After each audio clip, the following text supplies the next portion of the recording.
पनि यो हिँड्दै हिँड्दै हिँड्दै आएर शिलङ देख्यो। शिलङ कम्प्लिटली जङ्गल थियो, केही पनि थिएन। र त्यो उसले गऱ्यो भने शिलङ चाहिँ राम्रो जग्गा छ, प्लेटो छ, त्यो चाहिँ राम्रो टावर हामीहरूको यहीँको हिरोहरू यहीँको हिरो छ। शिलङमा शिलङमा आएर बसोबास गर्ने त्यत्रो ठुलो ओबिआई आइएम हजुर होइन, बिरबल नगर भयो, काले थापा भयो, गम्भीर सिंह लामा भयो, क्याप्टेन भोज सिंह, त्यस्तो थुप्रो छ। इभन हाम्रो डिएन जोशी सर पनि हुनुहुन्थ्यो। क्याप्टेन कालु सरको विषयमा के आजभन्दा अगाडि पनि सोधेको थियो र मलाई के लाग्छ भने नि जो यो क्याप्टेन कालु सर जो हुनुहुन्छ नि होइन, उहाँ सरलाई हामीले चिनाउन एकदम जरुरी छ हाम्रो जति नि गोर्खा सोसाइटीमा, मलाई लाग्छ है।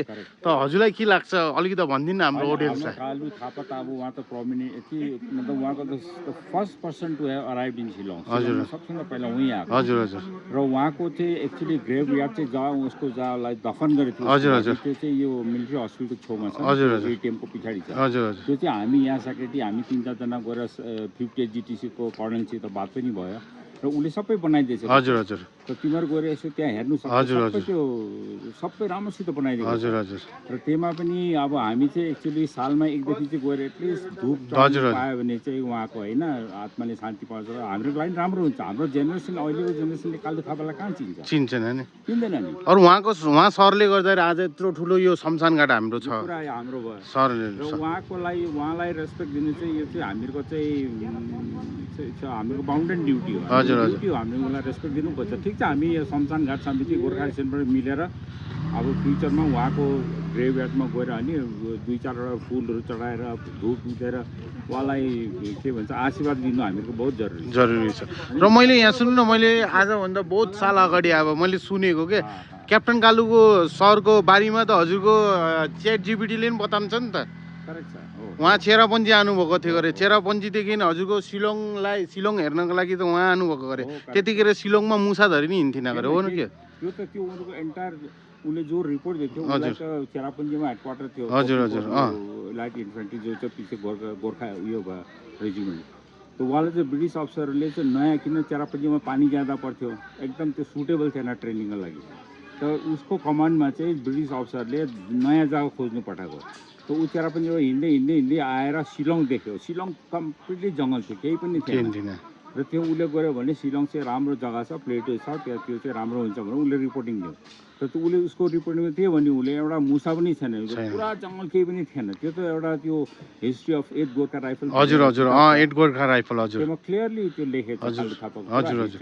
गुगलले नि बताउने रहेछ। गुगलले नि मैले नि हेरेको थिएँ, गुगल कालु क्याप्टेन कालु थापाको बारेमा गुगलमा नि पुरा बताउने रहेछ सबै। अब कुन टाइममा यहाँ आएको गरे 8 गोर्खा राइफलको रहेछ होइन भनेर सही भन्नु। र गोर्खा राइफलको एउटा हिस्ट्री एउटा हजुर हजुर हजुर हजुर गोर्खा राइफल। हजुर।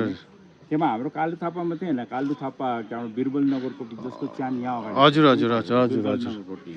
त्यहाँबाट हाम्रो के भन्छ हाम्रो गोर्खा पाठशालाको स्कुल बनाउने कि के उहाँ सरको नाम त थाहा भएन मलाई। उहाँको हिस्ट्री पुरा त्यो गोर्खा किताबमा छ। हजुर हजुर। तिमीलाई त्यो हिस्ट्री पुरा चाहिन्छ त्यो किताब तिमीलाई म दिन्छु, यसो हेर तिमीको न्युजहरुमा। हजुर हजुर, दिन सकिन्छ। त्यही त मलाई लाग्छ कि भने अब यत्रो हाम्रो उहाँ सरले गर्दा आज यत्रो ठुलो हाम्रो शमशान घाट छ। अब पहिलो हाम्रो नेपाली भनौँ न हामी गोर्खा अब होइन, उहाँ अब शिलङ आउनुभएको, हामीको त एउटा पहिचान भएन त उहाँ सर।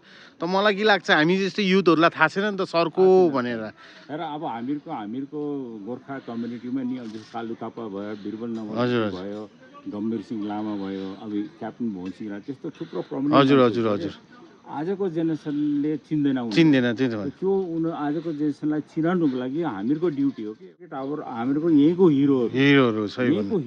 शिलङमा आएर बसोबास गर्ने त्यत्रो ठुलो ओबिआई आइएम सरदार बहादुर त्यो ब्रिटिसहरूले दिएको त्यो मान्छेलाई चाहिँ हामीले भुल्छौँ कि हामीले दिन्न हुन। हामी त्यो पनि एउटा राम्रो प्लेटफर्ममा हामीले त्यो पनि बनाऊँ न। होइन, बिरबल नगर भयो, काले थापा भयो, गम्भीर सिंह लामा भयो, क्याप्टेन भोज सिंह, त्यस्तो थुप्रो छ। इभन हाम्रो डिएन जोशी सर पनि। हजुर हजुर। लेकिन भविष्यमा सर हामीले यो काम उनीहरूलाई एउटा हामीले सम्मान दिने या अलरेडी सम्मान त पानुभएकै छ, तर पनि हामीले एउटा हाम्रो युथहरूलाई चिनाने, हाम्रो सोसाइटीलाई जति पनि शिलङको सोसाइटीलाई चिनाने काम हामी सँगै गर्नुपर्छ सर। किन हुन्छ? हजुर हजुर। राम्रो प्लेटफर्म गरेर सबै हामी सबलाई बोलाएर हजुर हजुर तरिकाले हजुर हजुर इन्ट्रोड्युस गराउँ। हजुर हजुर हजुर छ नि के भन्छ यो के त्यो कमिटी छ एउटा त्यो किताबहरू निकाल्छ नि स्कुलहरूको हजुर सिलेबसहरूमा हाल्नुपर्छ हजुर हजुर र हामीले त्यो सबै गरेर राम्रो तरिकाले एउटा गरौँ न यो होइन हजुर हजुर यो चिज गर्नुपर्छ आसाममा हेर्नुपर्छ नि यसै फ्रिडम फाइटरहरू जो हामीले उनलाई कति मान दिएको छ किन हामीले यहाँ गर्न नसकेको हामी गरौँ ल गर्नुपर्छ नि sir Definitely we'll do it. ल thank you sir Thank you thank you so much. Thank you. Thank you sir